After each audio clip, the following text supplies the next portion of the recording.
Welcome to Gracie's Wig Journey. Today is my favorite time, Wig Chat. I'm going to get into all the things you need to consider when you're purchasing a wig. Subject, human hair versus synthetic fibers. Come with me, let's begin.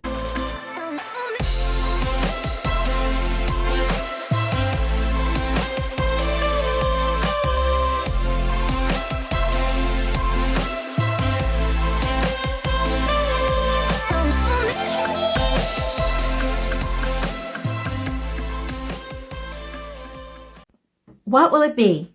Human hair or human hair? Advantages? Well, there's nothing like human hair. The advantage is if you don't like the color, you can always change it. You can treat the human hair wig just like you would treat your own natural hair. So be very mindful.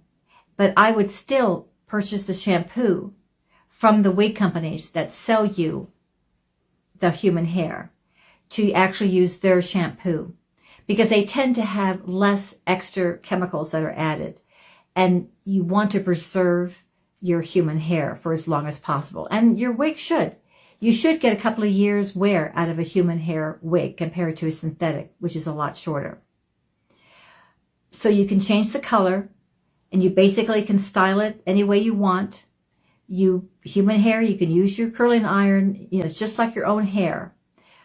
But that's just the key. It's just like your own hair.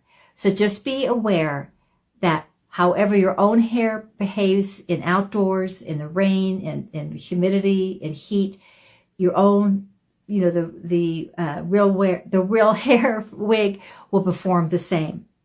But it's just going to be a lot more expensive. Now you compare that to your synthetic wigs. And I find that synthetic wigs come in so many multicolors.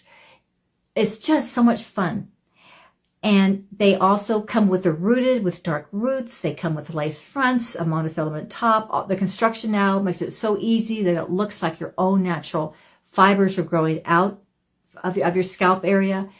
It just really looks like a lot of the wigs today, synthetic, they look so natural. They look like your own hair. Now, there are some times when you'll get a synthetic wig that actually is kind of really shiny. But all you need to do is treat it with like a shampoo powder, and that will tone down that color. Be sure, though, you use the powder for synthetic fibers and not for human fibers. So I find that the synthetic is terrific. And bear in mind that some of the synthetic wigs come already with curls already pre-styled. And that won't change. That is kind of built into it. But if you purchase what they call heat-friendly synthetic wig, that means that's a wig that if you want to style it with lots of curls or wear it down straight, you can use your curling iron. It's just that they always say be mindful that your curling iron does not exceed 250 to 300 degrees, because if it's too hot, you could actually frizz or you would actually destroy the ends. Also, be mindful that a lot of times with your synthetic wigs that are long, say like this, after multiple wears, a lot of times the little ends kind of get snarly. But that's an easy fix too. Just the detangular conditioner, just a little spray, brush it out, and away you go. So I hope this discussion has helped you understand the difference between buying a wig with human hair versus buying a synthetic wig. Have fun. Enjoy this fashion fun.